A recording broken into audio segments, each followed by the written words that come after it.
Damos ahora la palabra al doctor Hernán Vildósola, decano de la Facultad de Medicina de la Universidad Nacional Mayor de San Marcos, para su presentación. Doctor Vildósola. Muy buenos días. Muchas gracias. Gracias también al comité organizador por invitarme a participar en esta mesa.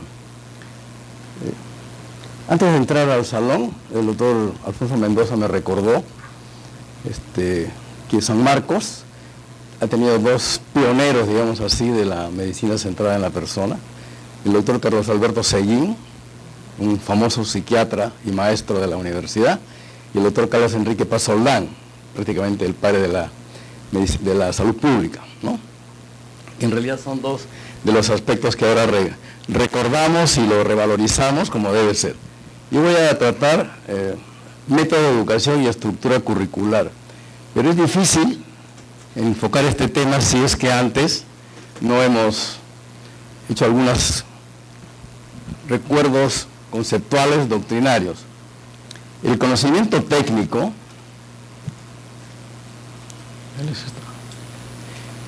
puro te va a llevar solamente a un punto.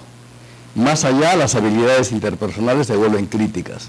En esta frase, en mi modesta opinión, está encerrado lo que queremos todos ahora. La tecnología, con su avance que nadie va a discutir ni tampoco va a subvaluar, pero ha ido avasallándonos como personas. Y entonces ahora creemos que lo técnico resuelve todo. Y nos olvidamos que lo técnico es estrictamente objetivo, pero la persona es objetivo y subjetivo. Y la técnica no toca el punto subjetivo. Entonces, ahí hay un pequeño, digamos, desfase con la tecnología que todos reconocemos y la alabamos. Miren ustedes, ahora se habla mucho de deshumanización de la medicina, ¿no? Realmente debemos humanizarnos. Algunas frases de personas muy importantes, como la doctora Sharon de la Universidad de Columbia, dice: pensamos que la medicina se equivocó al separar las cuestiones de la vida de las cuestiones de la enfermedad. ¿Está más claro? Imposible. Pero esta frase también es muy hermosa. Dice: se puede ser médico solo con el dominio de la ciencia y la tecnología, pero la verdadera esencia de la profesión es llegar a ser experto en el difícil arte de comprender al hombre. Esto lo dijo el presidente de la Sociedad Argentina de Cardiología, el doctor Iglesias. Seguimos recordando un poco algunas frases que nos van a llevar paulatinamente, creo, a donde queremos llegar en términos de formación, de personal, de salud, con un enfoque centrado en la persona. Y la pregunta es: ¿deseamos de verdad ser humanizados? Porque humanizar implica llegar a la esencia del ser humano, que protagoniza todos los procesos de salud, transformándolo, creando un compromiso de orden personal y afrontando retos profesionales y personales. Humanizar es resituarse en la vida en cuanto persona, asumir una postura humanística para hacer del propio existir nuestro un foco de humanización efectiva en la medicina y en la vida. Y esta frase me llevó a mí a la reflexión de que podemos hacer la mejor currícula del mundo centrada en la persona, pero si no le cambiamos el chip a los profesores para que también hagan una formación centrada en el estudiante y en la persona, va a ser difícil que podamos cumplir nosotros. O sea que hay dos columnas, digamos así, para la educación centrada en la persona. No solo el estudiante que va a ser formado, sino el profesor, que necesita también formación para poder avanzar en este camino, en el que todos, esto lo dijo González en una publicación de una revista de Sao Paulo. Y entonces uno se pregunta, ¿cuáles han sido las razones por las cuales se ha llegado a estos niveles, entre comillas, de deshumanización de la medicina? Y creemos que pueden ser de índole político, económico, institucional. Los sistemas de salud que existen, por lo menos en el Perú, son terriblemente antimedicina centrada en la persona, por lo que todos sabemos. También aspectos legales, socioculturales, pero creemos honestamente, sinceramente, que el factor educacional es el más importante.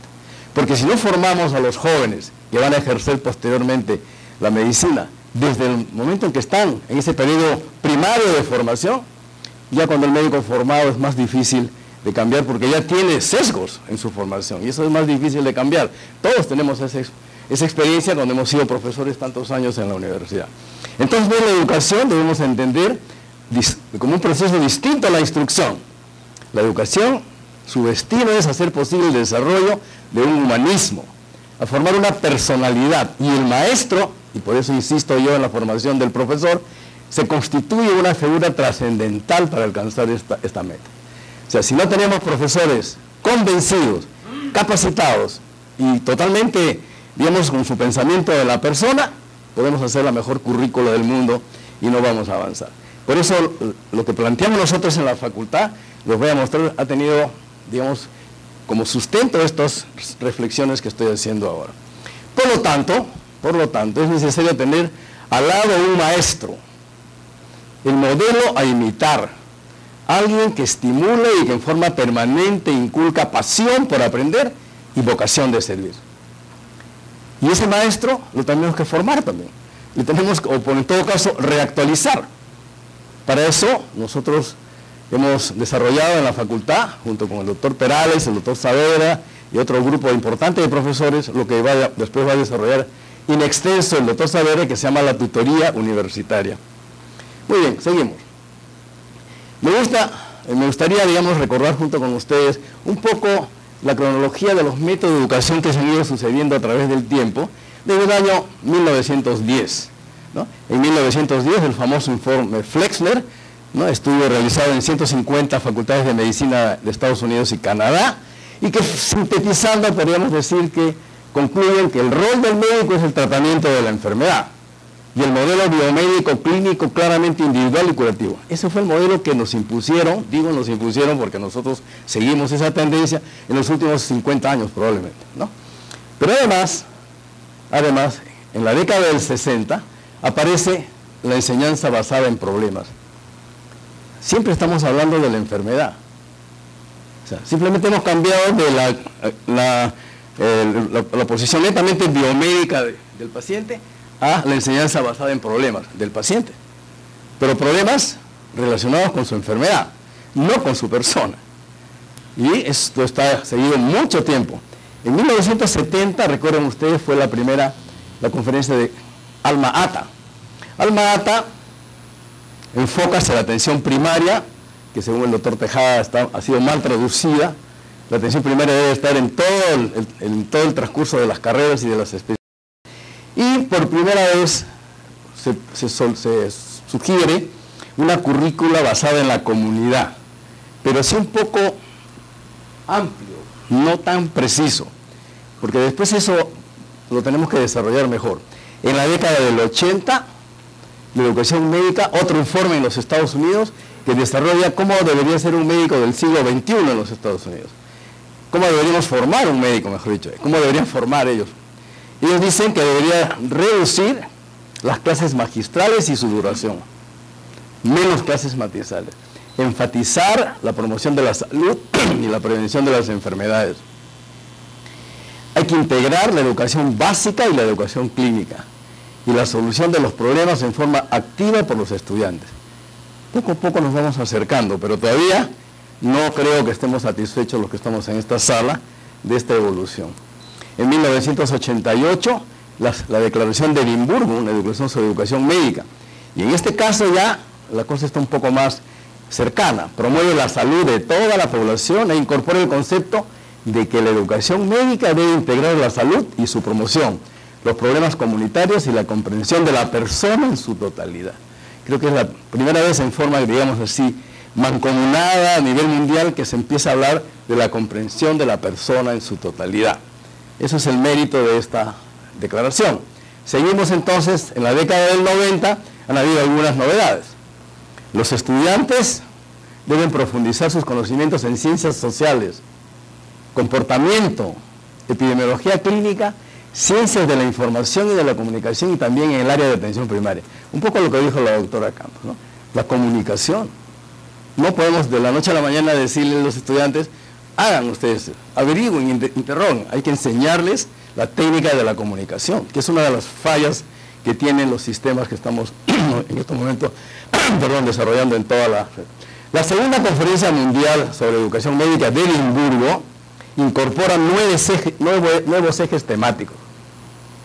Por ejemplo, dice que tenemos que ver la educación como dentro de un contexto mundial desde el punto de vista político, económico, social, ético, y los derechos de las pacientes. Empezamos a hablar de los derechos de los pacientes. Y la priorización de la atención primaria, la prevención y la promoción de la salud, y el crecimiento del conocimiento y los avances tecnológicos. Es decir, no marginamos ni rechazamos el avance de la medicina en términos de conocimiento y de tecnología, sino que lo incorporamos, pero dentro de un enfoque que vamos a ver ahora, que no puede ser lo que es ahora, que la tecnología domina toda la formación. Los estudiantes no quieren saber nada si no saben manejar cosas, si no saben, utilizar instrumentos. Entonces, y eso pues nos lleva a que el año 1940 un médico suizo da la primera clarinada, mejor dicho, da en el banco sobre lo que queremos y estamos tratando en estas jornadas tan importantes que se están desarrollando. Este señor de 1940 dice que hay que orientar nuestros esfuerzos a refocalizar la medicina en la persona del paciente, del clínico, o sea, del médico también, no solamente del paciente, el médico, de los familiares y de los miembros de la comunidad en general. En otras palabras, lo que decía Tournier, que es lo que ahora estamos tratando de, digamos, aceptar y transmitir a todas las nuevas generaciones, atender a la totalidad de la persona en sus aspectos biológicos, psicológicos, sociales y espirituales de la salud. Prácticamente la definición de medicina centrada en la persona, 1940. Muy bien. Y entonces, también tenemos que remontarnos a la historia. Esta es una excelente revisión que hace Juan Enrique Mesich. Nos recuerda que en las culturas ancestrales como la china y la ayurvédica, y también en la Grecia antigua, ya habían estas tradiciones que se orientaban a la totalidad de la salud del paciente, más que a solo la enfermedad, y procuraban articular un comprensivo y armonioso entendimiento de la salud, mientras promovían un acercamiento altamente personalizado para el tratamiento de enfermedades específicas.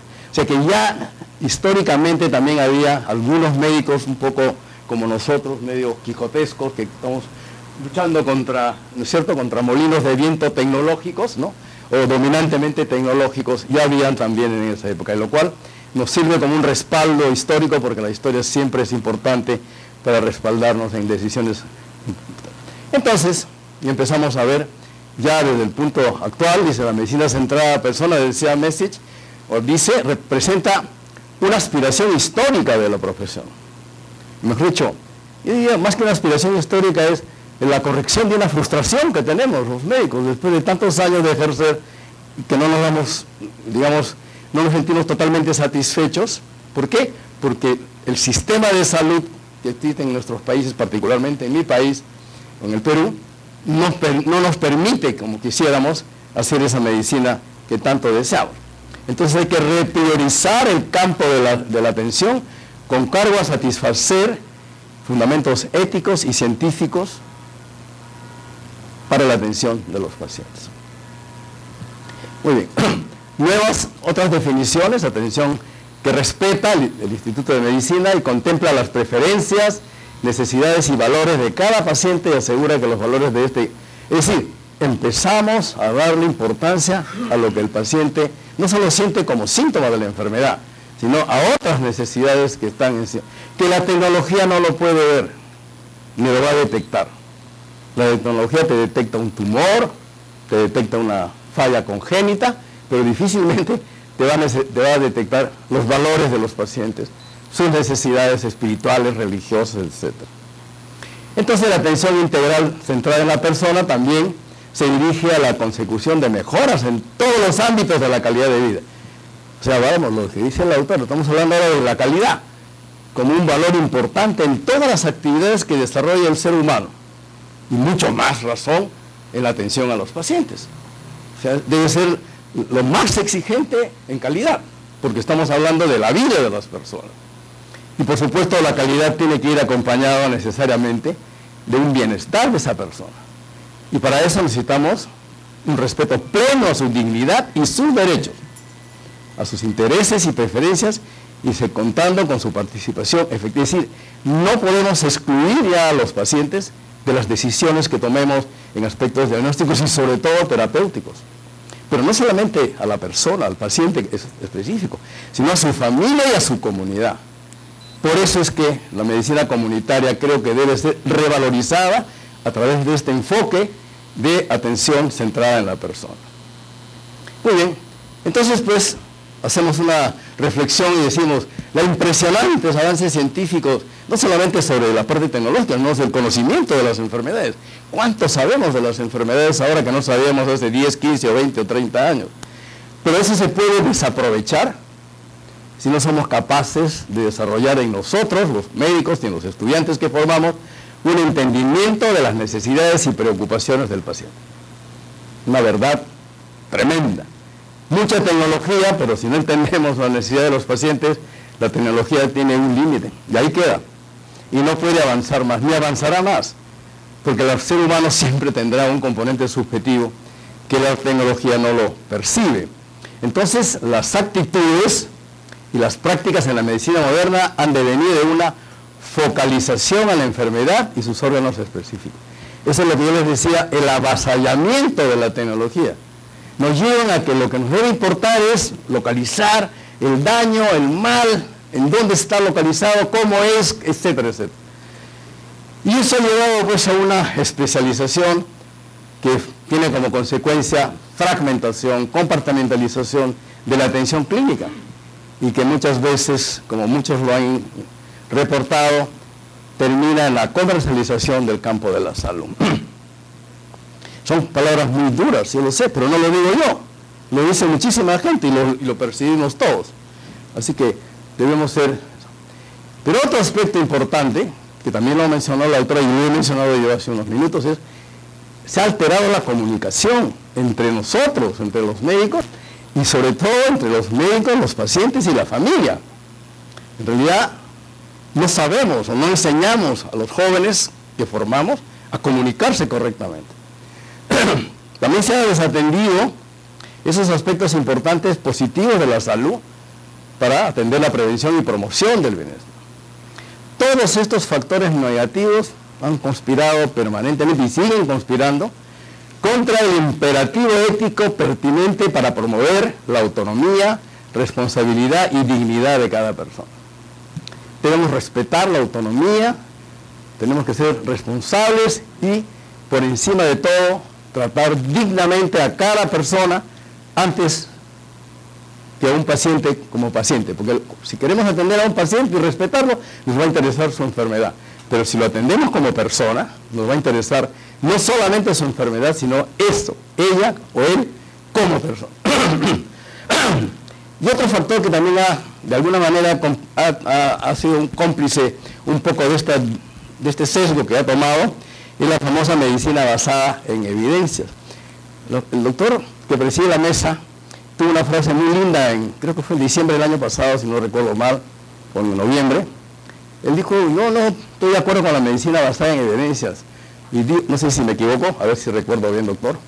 Yo creo más en la medicina basada en los mejores resultados presentes, porque siempre hay más evidencias y más evidencias. O sea, una evidencia de ahora puede ya no ser una evidencia completamente sólida dentro de 5 años, porque se descubren nuevos aspectos de una enfermedad o de un tratamiento. Entonces, eso nos ha ido obligando, de cierta forma, por la presión que tenemos de los países desarrollados, de que debemos obedecer, entre comillas, solamente lo que nos dice la medicina basada en evidencia.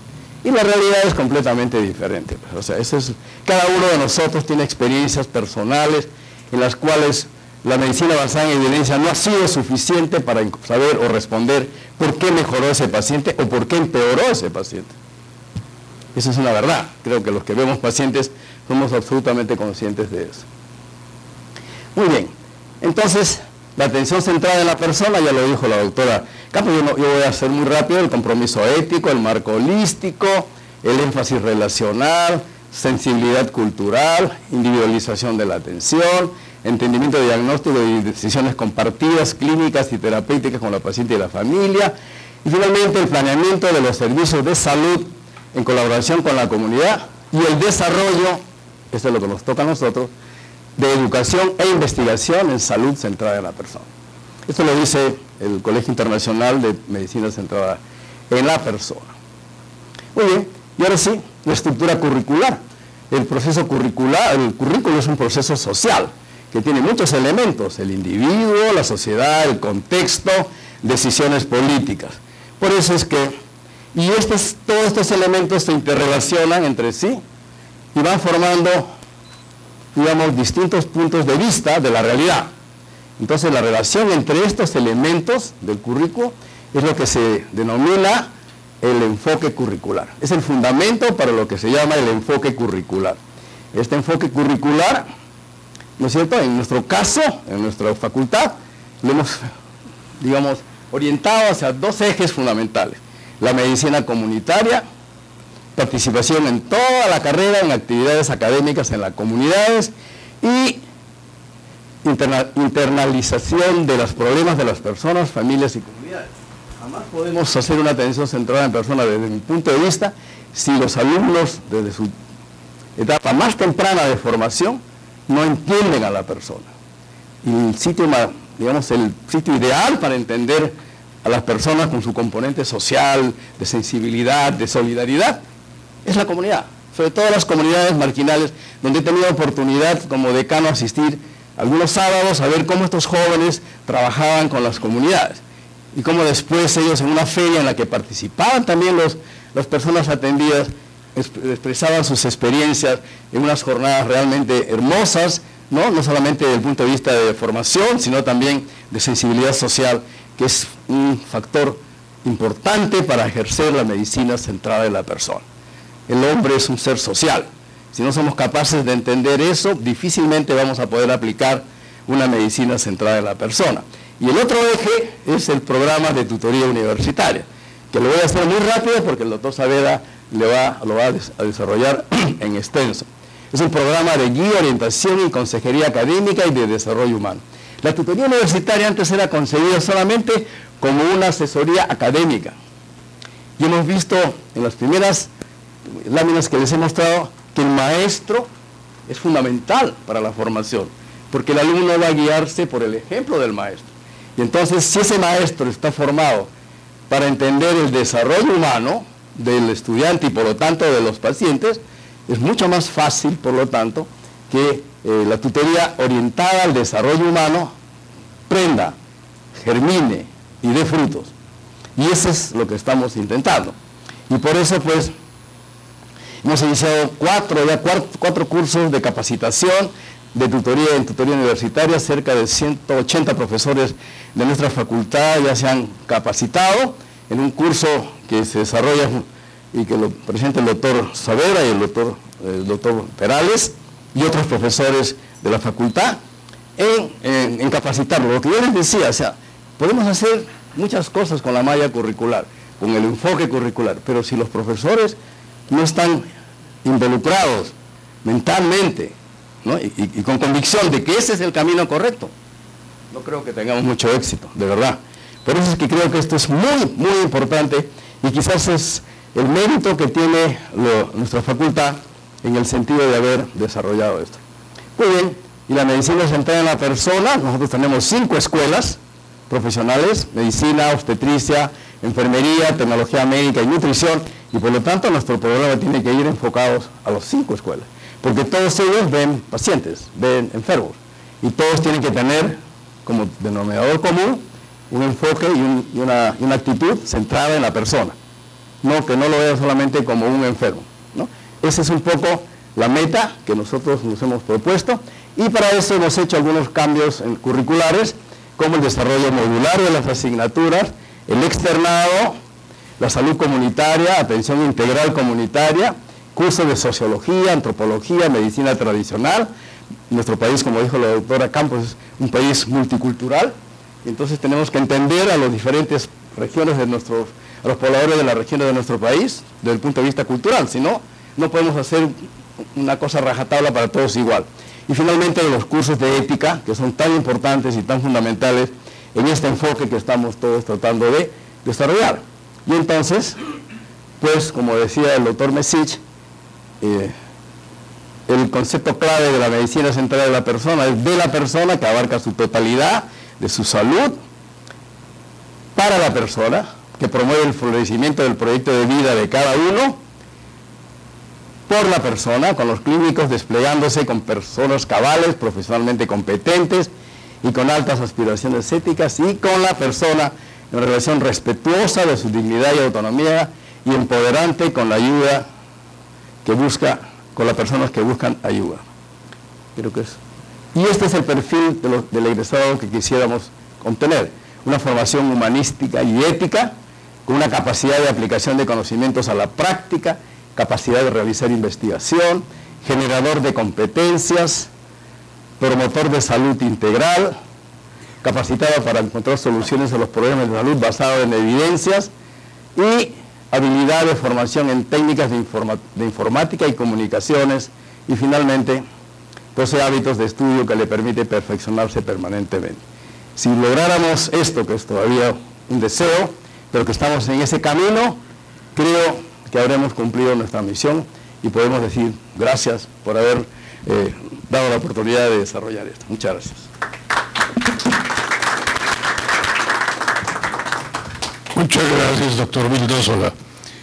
Ayer insistí otra vez en lo que usted mencionaba, en decir que la famosa evidencia no es evidencia, sino simplemente la mejor información disponible, que sin duda tiene que ir cambiando. Y me llama mucho la atención la insistencia en entender a las comunidades que no son de nuestra forma de ser, sino que son comunidades indígenas respetables, pero que tienen una manera distintísima de ver el mundo. En algún momento en Colombia tuvimos un brote epidémico que necesitaba, como una de las medidas de prevención, hervir el agua. Y a los señores expertos en salud pública se les olvidó explicarle a la comunidad eso. Simplemente dieron la orden. Y cuando fueron a preguntar si se estaba hirviendo el agua, la respuesta en todo un pueblo fue no, porque el agua hervida es débil y si estamos enfermándonos y tomamos agua débil, nos vamos a enfermar más. Por una tontería que era no entender el asunto.